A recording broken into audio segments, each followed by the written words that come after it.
Hello everyone, in this question we've got quite a tricky Frustum kind of question.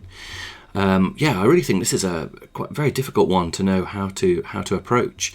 It says a frustum is made by removing a small cone from a large cone. The cones are mathematically similar. The large cone has a base radius of r and a height of h. Given that the volume of the frustum divided by the volume of the large cone is 98 over 125, find an expression in terms of h for the height of the frustum. So I think the first thing that I would do here is maybe find an expression for the volume of the large cone. So the volume of a cone, V, is equal to 1/3 pi r squared h. Okay, so that's our formula for the volume of a cone. And in fact, that is the formula for the volume of the large cone in this case, because we have a radius of r and a height of h. So fair enough. Now, I would basically then, and this is the bit that I think is super tricky, is, okay, that's the large cone that we've done there. I would then try and think of what would be an expression for the volume of the small cone that's been chopped off the top. And this is what I think is not immediately obviously apparent. We basically, because it says they're mathematically similar, we're going to have some kind of a scale factor times the radius. So in other words, k times r is going to be the radius there of our smaller cone that's been chopped off. And the same goes for h. It's going to be k times by h is going to be an expression for the height of the smaller cone that's been chopped off, because they are mathematically similar. So therefore there is going to be, it says the cones are mathematically similar.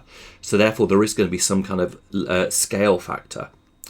So that's the key. So if that's the case then, and if we express the volume of the smaller cone in that manner, then we're going to have volume is going to be 1/3 times by pi times by the radius squared, which is going to be kr all squared, times by the height, which is going to be kh, like that.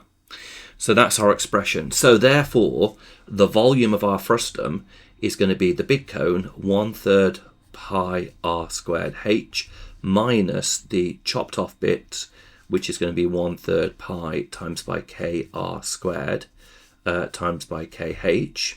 Okay, and that's the volume of the frustum. Now that volume divided by the volume of the cone, which remember is 1/3 pi r squared h, is equal to 98 over 125.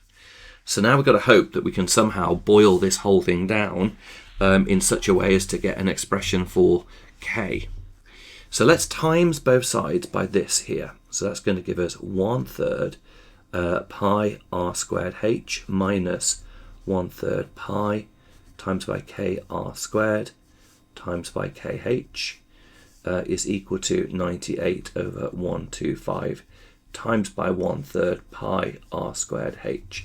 So we've just literally times both sides by that, so it's appeared over here on the right. Now from here, let's see what kind of simplification can be done. Probably quite a bit, to be fair. So if we try and simplify this now, you can see that we do in fact have a pi in every single term of this expression. That's an equals sign there. So we have a pi there, and a pi there. So pi can cancel because it's common to every term, as can h. That is common in that term, it's common in that term, and it's common in that term. As can r squared, because remember this can be thought of as 1/3 k squared r squared times by k. So that's just expanding that k r squared, writing it as k squared r squared. In fact, let's just see where we're up to so far. So we've got 1/3 r squared minus 1/3 k squared r squared times by k is equal to 98 over 125 times by 1/3 so far times by r squared. Okay, so far so good. So we can now cancel out r squared because it's common to every term as well. So now this is looking really good now, because the whole thing's just boiling down to just only one unknown, which is k. So now we times everything by 3 and we get 1 minus k cubed is equal to 98 over 125 Yeah, that's just basically it. So now we can say that we add k cubed over here and take off the 98 over 125. So 1 minus 98 over 125 is equal to k cubed. And 1 minus 98 over 125 is in fact 27 over 125, which is super encouraging because both 27 and 125 are cube numbers. So we now cube root both sides, giving us 3 over 5 is equal to k.